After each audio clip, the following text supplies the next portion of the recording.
ஆனா அதிமுக வந்து திமுக தீய சக்தி, அதிமுக அள்ளு சில்லுன்னு சொல்லியிருக்காரு சார் அவர் முதல்வர். அள்ளு சில்லுன்னா என்ன சார்? அவர் சொன்னதுக்காகத்தான் ஜனநாயகம் ஊத்திக்கிச்சுல, அவங்க அமைச்சர்லாம் போய் அழுதாங்கல்ல.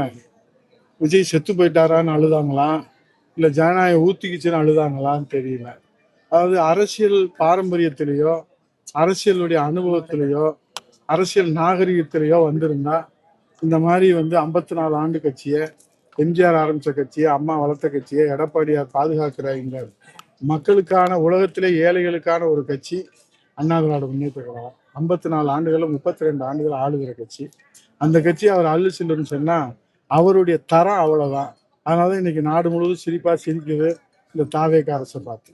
சார் அதிமுக வந்து சார் தீய சக்தின்னு சொல்லிட்டு இன்னைக்கு அதிமுக எம்எல்ஏ அதில் போய் ஜாயின் பண்ணிருக்காங்க. அப்ப அவங்களா தூய சக்தியா மாறிட்டு இருக்காங்களா? நீங்க தான் சொல்லணும். வாஷிங் மிஷின் வச்சிருக்காரா, விஜய் வச்சிருக்காரா, நீங்க தான் சொல்லணும். இன்னைக்கு ஒரு கையாளாகாத ஒரு அரசுங்க. இப்போ யார் முதலமைச்சர்? ஜெகதீஷ் பழனிசாமியா, விஷ்ணு ரெட்டியா, அவருடைய நண்பர்கள் வட்டாரத்துல ஜான் ஆரோக்கியசாமியே தெரியல. மக்களுக்கு யார்கிட்ட போய் சொல்றதுன்னு தெரியல. இது ஒரு கேடுகட்ட ஆட்சி, மானங்கட்ட ஆட்சி.